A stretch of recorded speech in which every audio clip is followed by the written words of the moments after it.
Global cybersecurity expert Scott Schober. Scott, a lot of people getting ready to travel this summer. How long do you think this will take to resolve? Well, I think they're a little optimistic in some of their estimates. Sometimes a ransomware attack such as this could go on beyond a week. It could be up to a month. We don't know. And again, we don't know how it's going to exactly be resolved. Are they going to pay the ransom? Right. Are they going to find a way to actually decrypt the encrypted files so they can get back in business? And even when they do that, there's a period of time it's going to take just to get something of this magnitude kind of back online, because there's so many sensors, and this pipeline is just huge, 5,500 miles. I mean, it's the largest pipeline throughout the United States right now. So it's going to take some time regardless of what happens. What do we know about this group, DarkSide, and what do you make of the message that it posted today?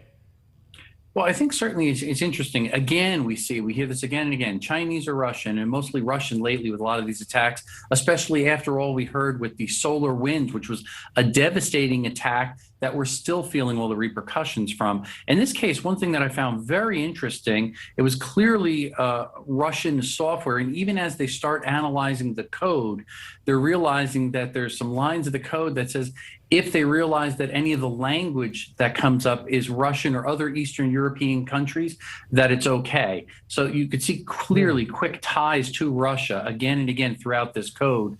And it's going to be difficult to really understand fully the impact of it until more time passes. So the group said that they were apolitical and only intended to make money, not create problems for society. What do you make of that? Well, they have been known in the past. They kind of call it the Robin Hood mentality, where they'll actually steal money. They keep a percentage of the proceeds, and a percentage of it they'll actually give away to charities, they claim. Bottom line is they're criminals. That's the way I view it. They should be caught, and they should be disciplined and prosecuted fairly.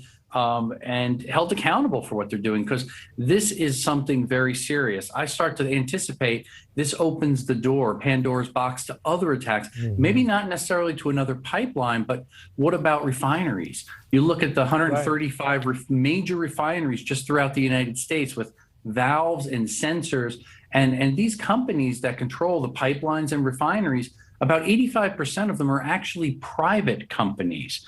So now you have to have the federal government share information, a lot of classified information, with the private sector. That often doesn't work. And that's what a lot of this new laws that they're trying to put forth, what Biden's pushing forth with some of this cyber legislation, hopefully where they'll communicate and share this information to prevent future attacks. Well, this one certainly impacts an awful lot of people. We'll continue to follow it.